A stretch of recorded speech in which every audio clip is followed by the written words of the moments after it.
Hi, we're here at more Rate Than Scripted Football Times.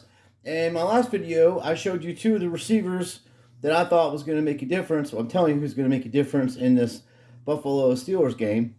Now, my buddy Ray didn't know that Pickett was a first round pick. Yes, there's a lot of similarities in Pickett and Big Ben. One, Big Ben started his rookie season in game two, week two. Maddox went down. Then he went on a 15-1 regular season run, and he lost in the playoffs. Same thing. Big Ben went to Miami of Ohio, a small school, small college, and Pickett had gone to Pittsburgh. He is a Panther, so he not only is he from the same city as Pittsburgh. Same with Connor. He's a big fan. He was a fan of the Steelers. People like him. He's known there. He's marketable. He was already selling jerseys at Pitt University, and now he's playing in Pittsburgh. And this is some highlights of some of the games he played in preseason because he didn't play only. He only had one game where he played so far in regular season, and that was last week. He came in and replaced Mitchell. And at the beginning of the season, I told everybody that Mitchell was going to get injured. I thought it would be a fake injury by week two, and that Pickett was going to come in and run the table. Now, the two difference makers that I'm telling you that's going to make a difference in this game, besides the guys I just told you about, I told you that Calvin Austin III is got world class speed. He's going to be doing kickoff and punt returns, and they may put him at fourth or fifth receiver slot. And also we have George Pickens, which is his I think his father played Carl Pickens played for the Cincinnati Bengals. I'm not 100% sure, but he is a monster, and I showed you in my previous video what he's able to do. Now I have my buddy over there, John. He's doing national sports. I think it was in plain sight, but he changed it to national sports or something like that. And he does picks. He doesn't charge anybody, but what he's doing is he's doing picks, and he's showing everybody his picks and how he does it, how he picks the games. He knows I disagree with football, betting on these games, but if I have some knowledge to share with you folks that are going to bet on this no matter what, this is why I would not sleep on the Steelers playing in Buffalo. And 14 points is a lot of points to give up, especially Chris Boswell is good at 55 yards, and he kicks very good in the winter and windy conditions because Pittsburgh is a very difficult place to kick at. And everybody knows that. Even Pat McAfee talks about this. He's a punter. He'll tell you different areas. And even the Steelers open the doors when the opposing team is kicking into the wind because it's got wind swirls and all that. But with the magnets, it doesn't matter. They have magnets on the ball. They can pull the ball in and make it go further than it would normally go. Because back in the 90s and even in the early 2000s, 50-yard field goals were not something you saw all the time. I mean, they would literally go out there and try to make get a first down to bring the kicker closer within 40 yards and stuff. Now it's nothing to see 60-yard field goals and 62-yard field goals. I mean, Jack Dempsey kicked the ball back in the 60s, I think it was, and he has a half a foot, and he had his shoe was loaded with a piece of block, in his foot for a shoe, and he kicked one like 62 yards. But back in the 90s, if you were to bring your kicking team out and they were going to kick a 60-yard field goal, the head coach would look down at the special teams coach and fire them. They're like, what the hell are you doing, man? Nobody can kick a 60-yard field goal. What the fuck are you doing? Get your team off of there, Not nowadays. That's why there's magnets. Jake the asshole showed you with the magnets. My buddy Lobo did a video continuously showing you how they use magnets in the field goals and in gloves, and he's right. Truth be told was calling this shit out years ago.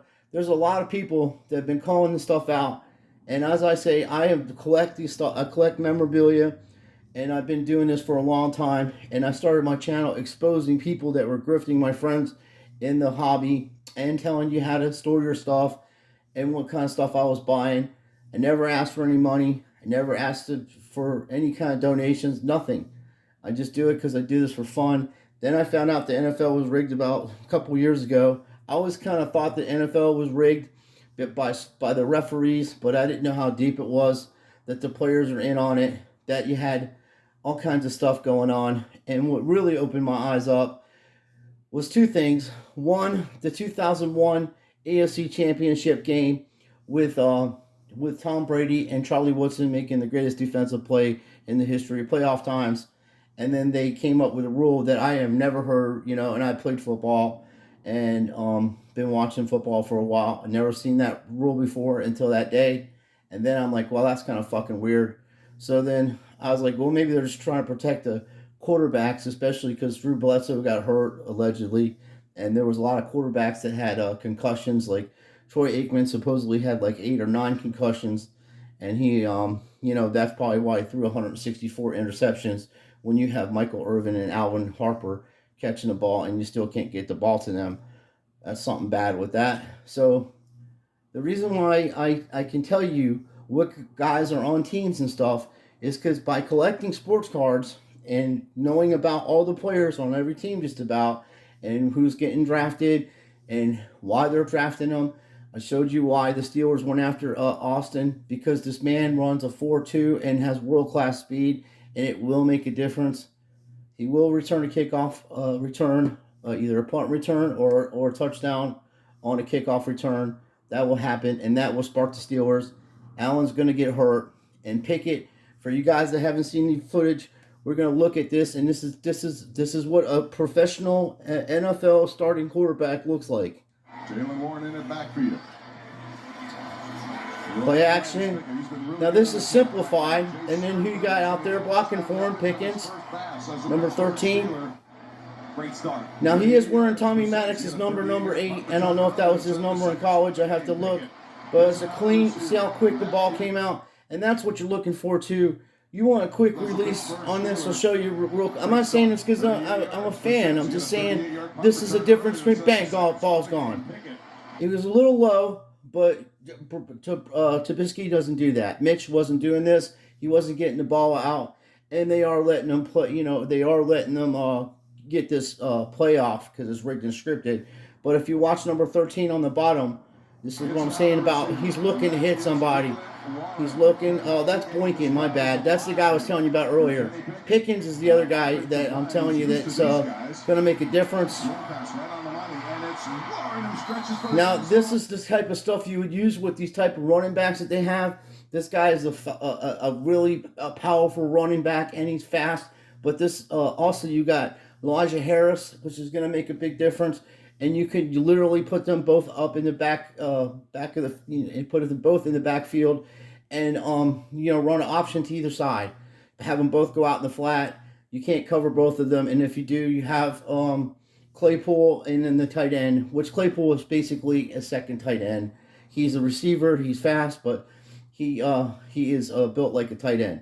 That is going to be just short, I believe, but Jaylen Warren trying to get there with an extra effort. It's going to set up this offense with alacrity. Rolling right again, pressure throwing, Warren. Now he was that ball. I don't think that ball's supposed to go to him, but he still made that play. Now what he's doing is that this is not the starting lineup. Okay, these won't be the same players that they're going to be against the Buffalo Bills. For instance, this guy right here would be Pickett or Claypool, and then that would be Harris, or maybe they'll use both of them in the backfield together, like I said before. And then you're going to have the tight end, whoever, however you say his fucking name, Pat is his first name. He'll be in here, and then also Pickens ran in for 2 touchdowns last week. Okay, in that loss, he scored 2 rushing touchdowns. So not only do you have a version of Josh Allen, you have a more mobile Big Ben, because Big Ben would rush too, but this dude's mobile, and Big Ben would just run you over. That's what he's a big man. This guy's smaller, he's faster, so he's going to run in the same kind of stuff that Lamar does, and the same things that Josh Allen does. Pickett's going to bring that to the Pittsburgh Steelers offense. Get in, or is he stopped short? It's a touchdown, the first of the Kenny Pickett era. They signal touchdown for the stretch by Jaylen Warren. Now, Ray, I was telling you, this is why I say that Buffalo is going to lose against the Steelers because they're hyping this guy up, bro. They got the first, you heard what the announcer said, the first touchdown of the Kenny Pickett era. Okay, so they're already telling you he's going to be the starting quarterback. This was in preseason. They're already telling you that way ahead of time. They're saying this is the guy that's going to be our guy, and then this was even last week against the Steelers. I mean, against the Jets, I think. But the preseason is what we're looking at. He threw a touchdown pass, and I think he threw 3 interceptions, and 2 of them were most of the ones I saw were bippity bops, where they bopped the ball up in the air, and then the defensive back is standing right there because it's practiced, and that's how they do that. But in this game that's coming up against the Buffalo Bills, the only team that's going to do bippity bopping times is the Bills receivers. They're going to bop the ball up in the air, and I'm kind of worried because I have Stefon Diggs starting in my lineup again, for fantasy football, and I don't have any other receivers really to put him in because I have Tyreek Hill, but I might start that kid Curtis Samuel for Washington. He's really consistent. Excuse me. I've been drinking soda pop, and I don't usually drink soda pop, so I got indigestion. Ashley went and got some root beer, and I like root beer, so she got that for me, and I drank some of that, so he got indigestion. But to get back, what I'm saying is, Matt Canada is one of the worst offensive coordinators in the NFL, but they will simplify this offense. There will be deep passes. It will be a completely different Pittsburgh Steelers team, and that's what they were pushing at the beginning of the season, because Tomlin has not had a losing season as a head coach there, and I don't think it's going to be this year. Okay, they have too much money riding on this guy, and as in any new, any league, every league that there is, there has to be superstars to replace the ones that are retiring or the ones that are injured, and they have to be marketable. Like Kansas City, Patrick Mahomes is marketable. Aaron Rodgers is marketable. Really, Aaron Rodgers really started the modern, with the insurance company commercials he was doing, and that kid with the green cheese on his head. It was funny. It was cute, and people like to watch those commercials. Manning wasn't so much marketable, but we know he has a sense of humor, but it doesn't relate to television commercials as it was him just being able to speak his mind. This kid knows what to say, how to carry himself, because he's groomed for this position. He's practiced his whole life to be in this position, and like I say, no professional team should be underdogs by 14 points. You have kickers that can make 55-yard field goals, and and then on the bottom here you can look at Zappi. That's another guy I was telling everybody to keep an eye on. Bailey Zappi could easily replace Mac Jones over there. He is that much, or he is just as good or better in situations than Mac Jones. So that's another story in itself. So this is why I say, if you're going to bet on these games, know that they're rigged and scripted, and you don't know. You have to find out who the players are and what they're able to do. On the field. The ruling on the field of a touchdown stands. Timeout, Seattle. They're first. Yeah, that was preseason. He's going for 2. Now, he had a guy wide open. I mean, literally, that wouldn't have been in that situation, but that was the play they called because they want to do that. Now, here we go. Here's another one. Gets rid of the ball very fast. Had 3 guys open on the right-hand side. Could have threw it to any one of them. And there was a guy completely wide open on the left. Well, let's see what kind of arm he has. It's got right between the defenders, and this is what you're going to see against Buffalo. Now, that was the Boykin. These are just third-string guys. These aren't our starters. These are guys trying to make the team. And now this dude, Snead. Hangs on just short of the first down. And we haven't mentioned Zach Gentry. This other guy I think is taking progressive steps. Gentry was a guy that used to play for the Chicago Bears, and he's a great tight end. He's very good. He's very physical. And you notice the scores, but even in this situation, he's going to come back, and he's going to bring them back and win this game. Like I told you, They have to sell jerseys. We all know it's rigged and scripted, and they have to have a guy to replace Big Ben. This isn't the Miami Dolphins where they have 20 years where they don't have a quarterback because they didn't draft anybody after Dan Marino. The Steelers are easily in that category before Big Ben. They didn't have any quarterbacks, but now the league is set up where you have to have quarterbacks. And look what he's able to do in rigged descriptive football time. Trubisky would have been sacked, and he didn't throw the ball into coverage. Here it goes again. Very calm, very professional. The way he releases the ball, he's set up to be a professional starting quarterback in the NFL. Ball's gone, or he's gone. That's the two options you have. He doesn't keep it long, or he takes off on it. And he's not, he's not a super tall person. He's around 6 foot, which is, about the same height as Drew Brees, maybe shorter than Drew Brees is shorter than him. But same with Matt Stafford. He's a little bit bigger than Matt. It's hard to really tell how big these guys are, but I know by having their cards and seeing them a lot of how big they are. He clearly sees the ball. He clearly sees the targets. He's clearly getting rid of the ball quickly. And like I say, he has a lot of the same attributes as Josh Allen, and also Lamar Jackson. Although Lamar is a way better player, I'm not even saying that he's as good as Lamar. I'm saying that you have that same kind of threat with him running and also throwing the ball on you. And these are and Jacksonville's got a good defense. They have a good defense, and you can arguably say they have a better defense in some areas than the Buffalo Bills. But the Buffalo Bills have a better team all around. Their bench is better. They have a lot of solid players. They have potential Hall of Fame players on there. But you're going to see an ass whipping of biblical proportions, and you're going to see a lot of this shit going on against that's what I was telling you earlier. The middle of the field with Pat. He's a big guy. He's strong. And even Gentry on the bottom over there, number 89, he was wide open, and you had a safety trying to cover him. But with the kind of offense they were running, you had 4 Jacksonville Jaguars, and he was able to get the ball to him. And right in the middle of the field, Deontay Johnson on the bottom. You're going to have Johnson in there. You're going to have Claypool, and you're going to have Pickens. And that's going to be your 3 receiver set. And then with Pat in there's 4 with the tight end. And they can even do a double tight end set with Gentry.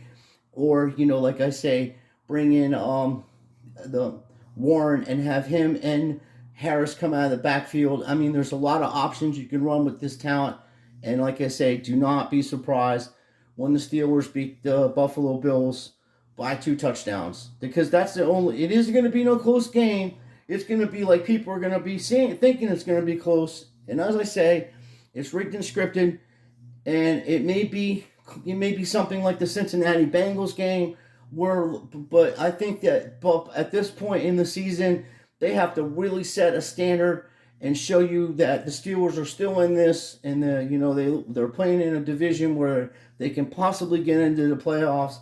Because even though the Ravens are the best team in that division, in my opinion, they're still losing games, very close games, and Lamar's having great games, and they're still losing because it's rigged and scripted, obviously, and they wanted Miami to look good. And I even told everybody that the Ravens were that we're going to lose that game, even when the guy was returning the football for a touchdown on the opening season, opening play of the game. And I'm telling you the same thing here. There's going to be a lot of big plays in the beginning of the half, and they're all going to favor Pittsburgh. And then Buffalo will get into it a little bit, but there'll be turnovers, there'll be fumbles, there'll be all kinds of fuckery. And everybody that took Buffalo, because there's going to be a lot of people, I'd say 90% Buffalo bets, they're going to take that and give up the 14 points. And then whoever takes the Steelers with 14, I don't only think that the Steelers are going to cover, I think they're actually going to beat them by a couple touchdowns. I know it's brash for me to say this. I know people are like, oh, you're just saying that because you're a Steeler fan. I wouldn't care if this dude was playing for the Detroit Lions and the Detroit Lions were playing the Buffalo Bills.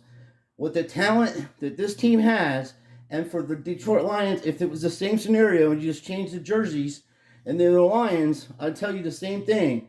There's too much talent on that team offensively not to be, not to win not only win the game, but not to cover 14 points. I could understand it be 3.5 or even 5 points or maybe even a touchdown, but to two touchdowns with teams that kick 55-yard field goals, kicker like Boswell, like I said, and you have a dude that runs a 4-2, 4-3 coming out of your end zone with this kicks. I mean, and then Buffalo had to drafted a kicker and they had to cut him because of sexual misconduct that he was involved in with. So their kicking team is not good right now as far as kickoffs, and they're not covering, and there's a lot of problems there. So, and as I said, it's rigged and scripted. So let's look at some more. Look at what I'm saying. Wide open. This is all it's going to take. And right now you're in field goal range. So let's say he didn't get one more yard after this. You're in field goal range. And he's standing in there. And he's a young kid, young fella, young man. There's another guy wide open. There's all kinds of drag routes and flat routes going on there. And he's got his choice to pick from. And now he's actually practicing with the team as the number one quarterback to play in these games. He is looking at him too much, though. That's one thing he's got to stop doing. But even in rigged in scripted football times, you can't stare at the receiver, my man, like that. So here we go. His last season, more touchdown passes in that 1 year. There's another bullet to the same play. This time it's Gentry, and I'm telling you, it's just going to be one thing like that after another. Here's a screen. Well, it's not basically a pass out in the flat. I consider them like semi-run plays. You're going to see a lot of that. Guy in motion, check down, bang. There's Pickens. Oh, Miles Boykin. I always keep saying that's Pickens. I think Pickens wears 14. My bad. So here we go. Here's just see what kind of arm strength he has. We got the magnetic gloves over there, too. Keep that in mind. Miles Boykin. Dogged him a little bit, and I think I just started laughing. Look at that. He's pulling on him. One-handed catch. And he's throwing it perfect throw. Perfect NFL throw over the back to the side where the defensive back can't get the ball. So if you watch the interceptions he threw last week, he was not throwing them same kind of passes in preseason. And it was all set up for what's coming against the Buffalo Bills. He's putting some pace on the ball. He's able to get to a variety of different people, and he's not just throwing it to one guy. He is looking and staring at some of these receivers, which I don't like, and that's something he's going to have to work on. But you can get what the point I'm saying is that when you have number one picks in the NFL, no matter who they are, especially big marketing teams, like the Steelers are a big marketing team. They have a huge fan base. I don't know how much, most people have season tickets to go see this, and they travel around and follow this shit like a circus. Steeler Nation, they're up there with the Cowboys, and even teams like the Bears have a huge following. So it's all rigged and scripted, and like I say, they're going to make it to where this guy is going to be a superstar in the NFL. You heard it first. The Steelers going to win. I would say 30-17 or maybe 20. They'll win by more than 10 points. That's what I'm going to say. It's going to be around there. And it's going to be a lot of tomfoolery. It isn't going to be like that Denver Broncos bullshit where there's 12-9 score, not in prime time, not on 1 o'clock game. Everybody's going to be watching that game. Everybody's going to be taking the Buffalo Bills. And this is the reason why this video I'm posted before, and the video I'm showing you now, Pickett is going to run amok on these folks. You can take it to the bank. I do not believe in betting on these rigged and scripted football games, but I'm telling you, this dude's going to shine like a star. and they're going to push him, and his sales will go up in jersey sales because people have been asking to have him put in for since day one. Okay, they didn't even want to draft. They didn't even want to pick up Trubisky. They wanted to draft this fella and let him ride it out, you know. But there's other quarterbacks that are coming out in NFL this year, coming up next year for the draft. Bryce Young, the kid for Stroud that plays for Penn State, and Wilkins is a good Willis is a good ball player. There's going to be a lot of new talent, and really Lamar Jackson has modified the position to the point where you have that class 2018. You have the mobile quarterback with Allen and Lamar Jackson, and then obviously 2017 you have Patrick Mahomes and a bunch of good receiving core in 2016 with Tyreek Hill, Michael Thomas, Lamar, Alvin Kamara, all these different players. So every year there's either a lot of good quarterbacks coming out, or there's a lot of running backs and fullbacks and receivers. So by watching who these teams draft and all the other players on the team that aren't big name players, you'll get an idea of what they're able to do. And that's why people are surprised about how good the Jets are, because of the receiving core. I said it, hey, Garrett Wilson's awesome. So is Cedric Davis, or I think his name's Davis. Those two kids can play ball. All they had to do is get somebody to throw a ball to them, and now they do. And then Arnold didn't have those guys. He just had a bunch of receivers that they got off of free agency, or receivers that didn't pan out. So there's a lot of bust in the NFL, but when the Steelers pick a guy, and they, from my observation of watching them for a while, they have a dude they're gonna ride with. And as I say, it's all rigged and scripted. Doesn't matter what the Steelers' record's going to be. The Steelers do not fire head coaches. They've only had 3 head coaches since 1969, and Mike Tomlin being one of them. Okay, so it doesn't matter. People are still going to watch them. It isn't like any other team in the NFL where if you don't perform, they'll get rid of you. And it isn't like any other team in the NFL where they fire coaches. The Steelers do not do that. So don't be surprised, like I say, when Buffalo loses big, because of the video I posted before this one and this video. I'm showing you what this kid can do, and this was only in preseason and just one game that they were getting their ass kicked in by the Jets. Okay, so thank you for watching. Please like and subscribe, and hopefully this video was helpful for you to make a decision on why I'm telling you the Steelers are going to win big against the Buffalo Bills in this rigged and scripted football times.